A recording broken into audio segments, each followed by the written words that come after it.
Muito boa noite a todos. Uma alegria enorme para mim estar aqui mais uma vez na casa do Chico. Tem uma cor especial estar aqui por tudo que o Chico representa para o movimento espírita do Brasil, do mundo, né?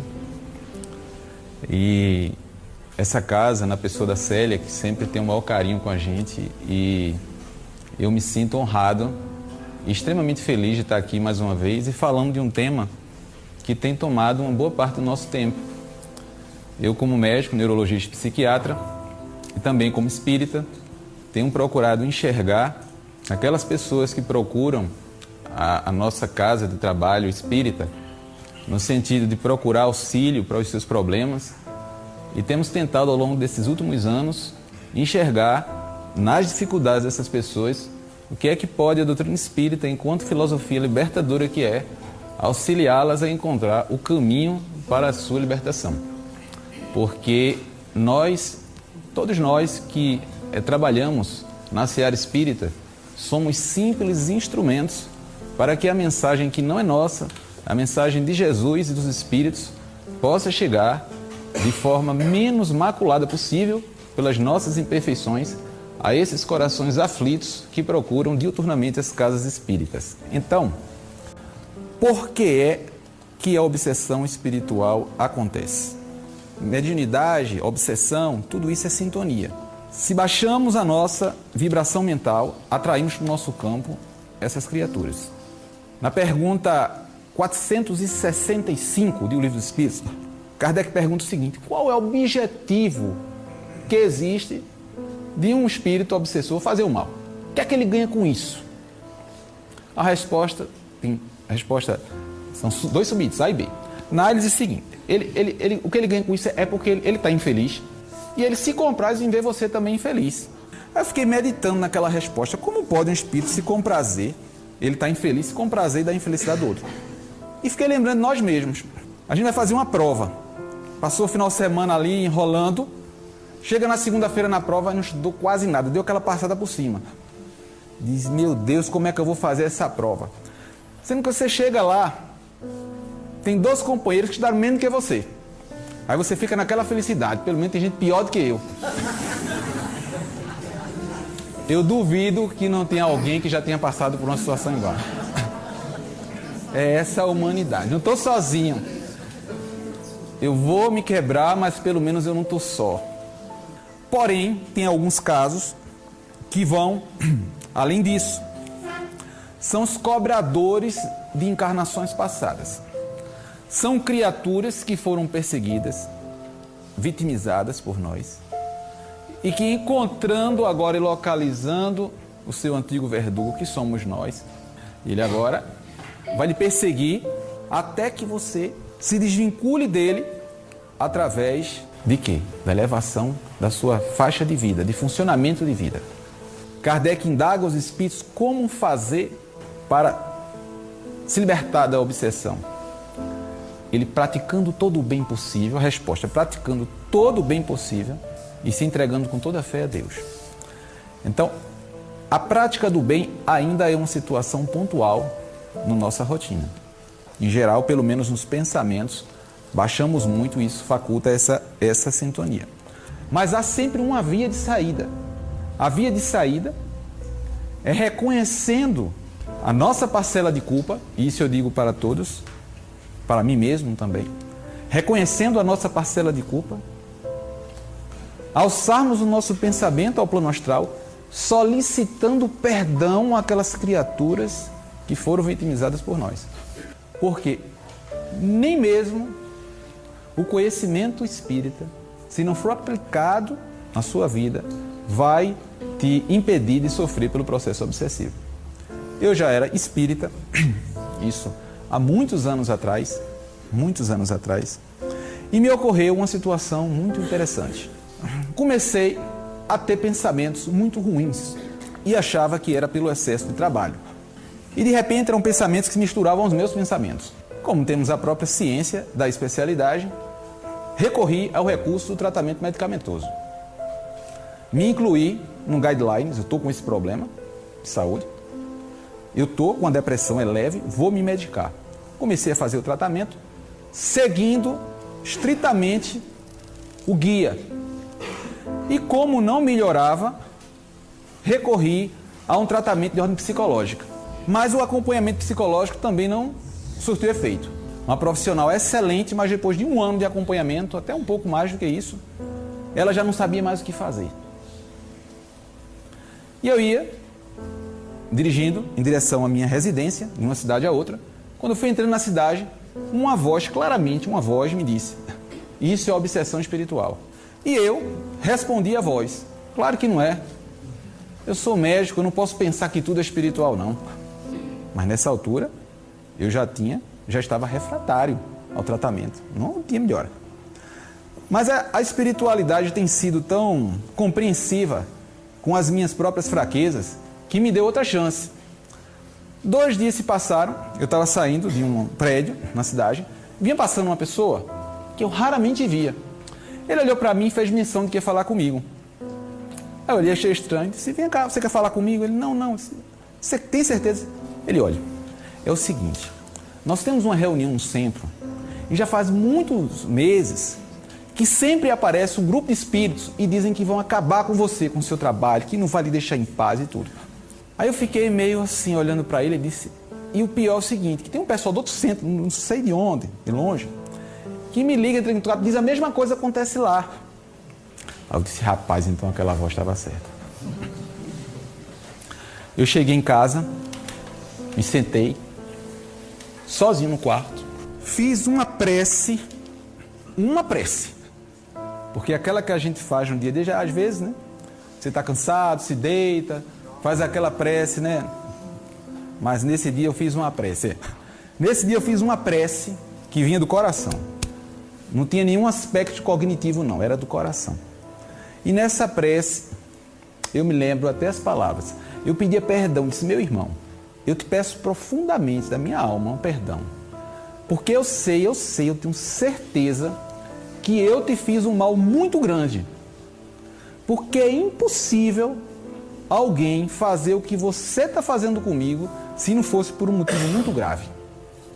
Mas eu tinha a certeza de que realmente eu tinha feito algo grave e que eu estava disposto a me recuperar. E o primeiro passo era solicitando esse perdão. Olha, quando acabou a prece, eu senti um alívio que nesse tempo inteiro fazendo esse tratamento que eu fazia, eu senti. Era como se algo tivesse sido arrancado de dentro de mim. Foi uma verdadeira experiência. Uma experiência que, se eu descrevesse a experiência toda, é uma experiência mística, no sentido da palavra, né? Então, a mudança da intencionalidade é o primeiro passo. E segundo, das ações. Para você se desvincular das energias que se ligam a você. Porque o pensamento da gente, ondas eletromagnéticas, se encontram com outras ondas na mesma faixa sintônica. E para nos libertarmos dessas conexões, temos que fazer a mudança do nosso paradigma de vida. Não dá para querer ter paz desejando o mal, invejando alguém. Só para vocês saberem que esse tema, obsessão espiritual, e que se relaciona também à saúde mental, ele é um tema extremamente complexo. Porque quando aconteceu isso comigo, eu fiquei... A minha frase de preferência que é orai e vigiai. Orai e vigiai. Orai e vigiai. E eu ficava naquela. Mas 2 anos depois, esse que é aquele pensamento danado começa de novo. E eu já meio experiente, disse: rapaz, será que é? Não é? Aí ia. E voltava. Rapaz, vai hoje pro centro não. E eu me recordo que eu tinha uma agenda de compromissos no campo espírita e no campo profissional para cumprir. Fui para um congresso importante da minha área e lá disse: rapaz, eu não devia ter vindo não, não devia ter saído de casa não. Não sei por quê. Não deveria ter saído de casa. E fiquei aquela coisa estranha. Não sabia o que era. Avaliando o pensamento, agora você imagina isso, alguém que é especialista no assunto, tentando identificar as coisas. Que agonia, viu? Aí eu olhava assim e fazia o checklist. Não pode. Não pode, o raciocínio está todo tranquilo, isso aqui... E não conseguia ver. Primeiro dia lá, cheguei no hotel, não dormi. Mas esse é o dia eu lá, acordado. Aí fui trabalhar o dia inteiro. Segundo dia, nada. No terceiro, o que é isso? O que está acontecendo? Aí à noite, eu recebi a intuição de fazer uma prece. Aí durante a prece, abre o Evangelho, faça a leitura em voz alta do Evangelho. Faça uma leitura do Evangelho em voz alta e etc e tal. Consegui dormir. Dormi. E no outro dia, viajei para Uberaba, onde tinha agenda de compromisso. Agora na parte espírita. Chegando lá, a situação continuou. Disse, tem alguma coisa estranha aqui. Aí, antes de todos os trabalhos iniciarem, um amigo que é presidente de uma casa espírita muito boa mesmo, que presta um trabalho enorme para a comunidade, tanto de Uberaba quanto das outras cidades ali, da proximidade. Disse, rapaz, eu estou sentindo algo estranho aqui. Vamos ali. Me deitou na maca e olha, a pior desgraça que tem é um médico paciente. Porque o médico, ele em geral, ele é orgulhoso. Então ele não quer estar do outro lado. Né? Ele precisa estar sofrendo para ele ir para o outro lado. Admitir a sua dimensão humana, admitir que a sua biologia e a sua espiritualidade é tão frágil quanto de qualquer outra pessoa, é meio difícil. Muito difícil. Chegando lá, e outra, você pode chegar para um espírita, eu acho que a maioria aqui pelo menos é espírita, né? Dizer que ele matou alguém numa vida anterior, que ele decapitou alguém numa vida anterior, que foi qualquer coisa ruim, que ele vai estar tranquilo. Agora, se você chegar para ele dizer que ele está obsediado, rapaz, você vai arrumar um inimigo. Você arruma um inimigo. Hein, sério? Você chegar para alguém, rapaz, você não acha que você pode estar passando por um processo de obsessão espiritual? Ele vai ficar uma fera. Por quê? Por que fica uma fera? Adivinha por quê? Por conta de uma coisa, o que é? Orgulho. É o orgulho que atravanca o processo de evolução e é pelo orgulho que as pessoas sofrem.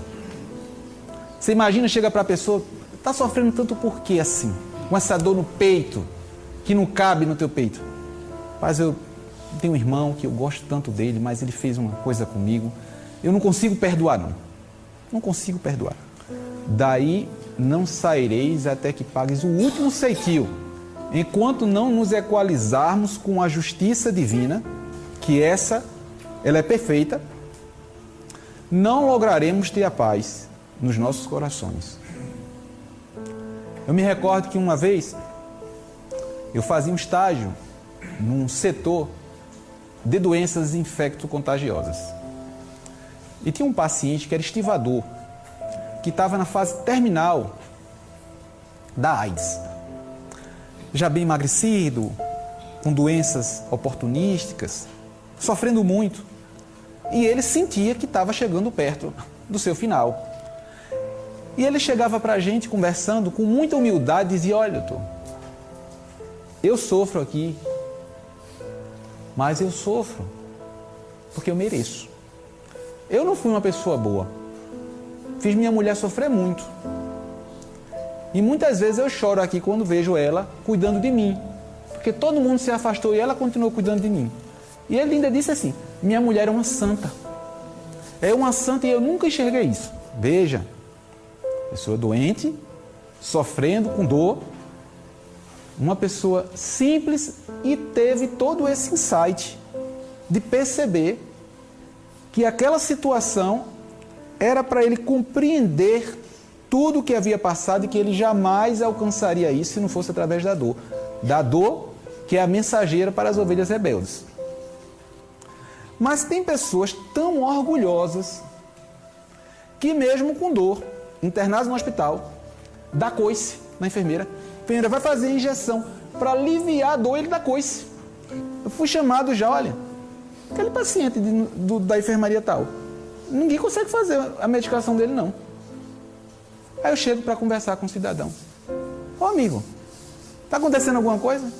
Você quer o quê? Eu estou aqui. com raiva, como se nós fôssemos culpados. Ele está ali, por conta do orgulho. Do orgulho. Então, a obsessão espiritual. E alguém pergunta, mas por que você vive estudando esse troço? Porque foi a minha melhor professora. Melhor professora que eu tive na minha vida. Porque no dia que eu deitei na maca,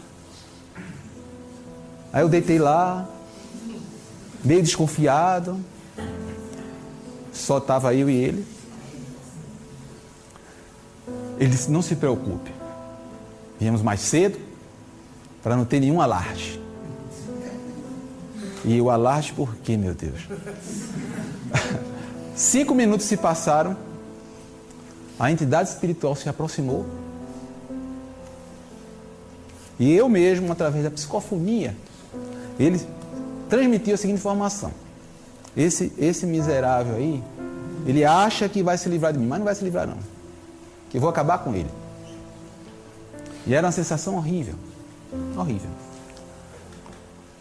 O protetor espiritual da casa, através da mediunidade abençoada desse meu amigo, conversou com ele. Tinha tanta autoridade moral que não foi uma conversa muito longa não. Chegou uma hora que ele disse, olha meu amigo, é o seguinte, se ele te chamar de novo, você pode ir para a companhia dele, mas hoje você vai ficar aqui em tratamento. Me levantei assim, como aquela coisa que parecia que tinha saído assim no ar.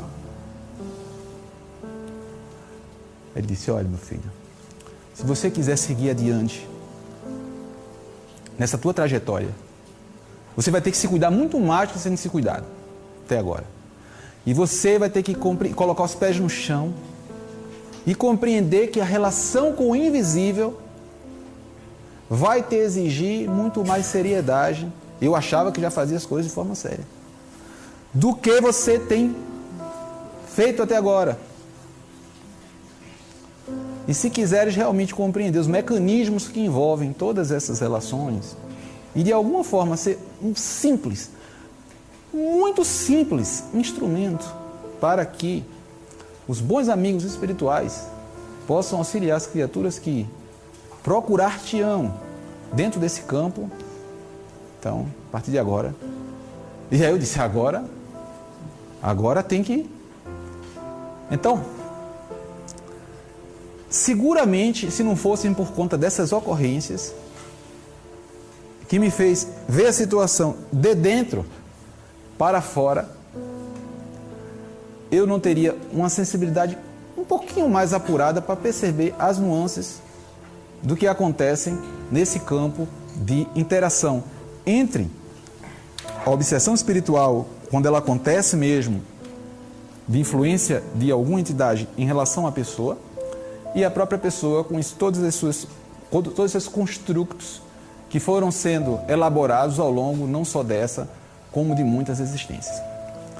Então, a mensagem seria, para curar tudo, resolver tudo, o amor, porque o amor é irresistível. O amor é irresistível. Ninguém resiste ao amor. Nem um perseguidor espiritual, quanto mais ele vai resistir se gravitarmos na esfera do amor, porque ele vai ser contagiado por aquilo, pelo pensamento e pela ação, e ele vai encontrar em cada um de nós uma página virada daquele livro sombrio e nefasto que escrevemos no passado, e ele vai encontrar ali. E eu me lembro de uma coisa interessante, para finalizar, sério. Tinha uma moça que ia para o centro quase escondida do marido. Ela dizia mais ou menos e ele ficava também naquela confusão. E um dia ele resolveu ir. Eu vou ver o que é que tem nesse negócio. E a cena chega a ser engraçada. Quando ele vai chegando no centro, ele achava que o centro era um local de balada, que todo mundo estava se divertindo, aquela coisa toda.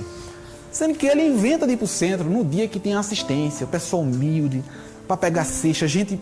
Olha, uma loucura.